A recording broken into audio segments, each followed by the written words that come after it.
What's up guys, you're watching Sid Gaming, and today we are going to fix the Sony 4 error. How to fix SU-42333-4. It's an error about USB is not connected with your Sony 4. So I'm just going to show you simply.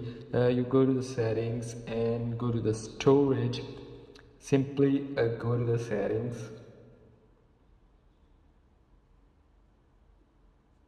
Here we go. And then storage. Here you have the storage, and here you have the USB storage device. You just connect your USB storage device, but it's not going to show here. You must use a 3.0 or up to 3.0 device or a USB. Then it will be shown. If you are using a less than a 3.0 or old version of USB or devices, it's not gonna work. So that's how simply you can fix this up.